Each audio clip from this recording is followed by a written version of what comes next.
Today, we are diving into one of the most shocking, most complex true crime cases I think I've ever come across. Seriously, this is a story with so many layers and just unbelievable twists that, honestly, it feels more like a Hollywood script than something that could actually happen in real life. And hey, that's not just my opinion. This quote right here really sets the stage perfectly.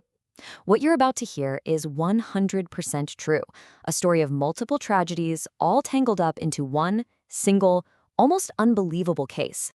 So our story really kicks off with a young woman named Sharon Marshall. From the outside, it looked like she had the whole world at her fingertips, but her life ended under incredibly mysterious and suspicious circumstances, and it created this puzzle that would take investigators decades to solve. And when I say she had a bright future, I mean it. Sharon wasn't just a good student. She was absolutely exceptional. A lieutenant colonel in the ROTC, a full-ride scholarship to Georgia Tech, she was on a clear path. Dreaming of working for NASA, she was going places. But that path? It got completely derailed. You see, during her final months of high school, Sharon got pregnant. She ended up giving that baby up for adoption, and with her college plans suddenly on hold, she moved to Florida with an older man named Franklin Floyd. A few years later, she had a son, Michael, and decided to raise him with Frank. So this brings us to a really pivotal moment.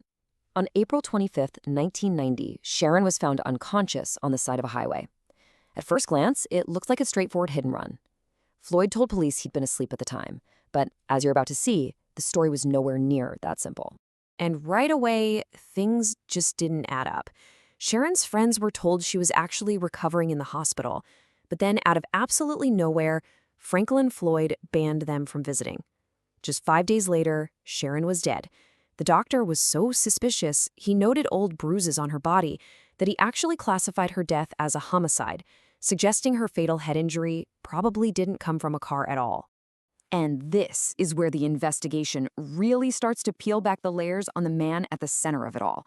As it turns out, Floyd's own actions, really driven by pure greed, would be the thing that unraveled his entire dark and twisted past. $80,000. That's how much the life insurance policy was worth that Floyd had taken out on Sharon just a few months before she died. When he tried to claim it, his fake names and social security numbers were rejected, which forced him to provide his real name for the very first time, Franklin Delano Floyd. Well, once authorities had his real name, they discovered he wasn't just some grieving husband, not even close. He was a federal fugitive with a violent criminal history stretching back decades: kidnapping, assault, bank robbery, you name it. The guy had been on the run since 1972. So Floyd was captured and sent back to prison to finish his old sentence.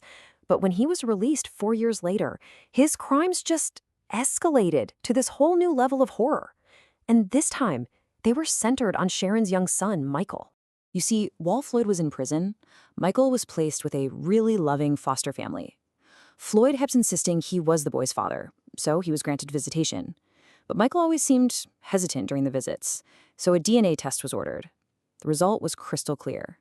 Franklin Floyd was not his biological father. His visits were stopped, and this seemed to set him on a path of violent revenge.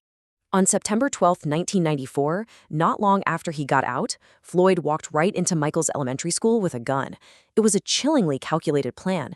He forced the principal to get 6-year-old Michael out of class, made him drive them for miles, and then tied the principal to a tree and just vanished with the boy. 2 months later, Floyd was captured, but Michael was nowhere to be found. When the police questioned him, his response was just ice cold. He said, "It's none of your business where he is, nor do I care how much you miss him or love him." Just pure defiance. And with that, the search for Michael went cold. The case took another bizarre turn in 1995. A mechanic who had bought a truck at an auction, a truck that Floyd had stolen and then abandoned, found a hidden envelope. Inside, 97 horrifying photos of a beaten and bound woman. Those photos were eventually matched to skeletal remains found earlier, and they identified the victim as Cheryl Camesso, a friend of Sharon's who had disappeared years before. So Floyd was convicted for Michael's kidnapping and Cheryl's murder. But those photos, they held one more secret. A secret so dark it would rewrite the entire story and lead to the case's most unthinkable, horrifying truth. because mixed in with the pictures of Cheryl were images that were much, much older, showing the assault of a very young girl. This kicked off a whole new investigation, sending detectives back in time to answer one single terrifying question. Who was this girl? The answer began with a woman named Sandy Chipman. Floyd had married her back in the 70s, of course, under a fake name. When she had to serve a short jail sentence, she left her 4 children in his care. While when she got out, the house was empty. Floyd and all 4 children were just gone. Over the years, she managed to find 3 of them, but her oldest daughter, Suzanne, was still missing. And here it is, the final, devastating twist that ties it all together. The gifted student, Sharon Marshall, never really existed. She was Suzanne Sevakis, Sandy Chipman's missing daughter. Floyd had kidnapped her when she was just a little girl and raised her as his own, moving constantly, using different names, and completely erasing who she really was.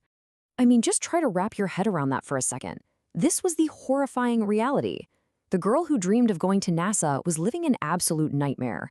The man she thought was her father was actually her kidnapper and her stepfather. He abused her, he married her, and after her suspicious death, he kidnapped the son she'd had with another man. And what about Michael? For nearly 20 years, no one knew what happened to him. Then in 2014, sitting on death row, Floyd finally admitted it. He shot and killed 6-year-old Michael on the very same day he took him from school. Michael's body has never been recovered. Franklin Floyd is still on death row for the murder of Cheryl Camiso. He was never actually convicted for murdering Suzanne. It leaves you with this final, chilling question. After a lifetime of lies, of violence, and of stolen identities, what other secrets did a man like that take to the grave?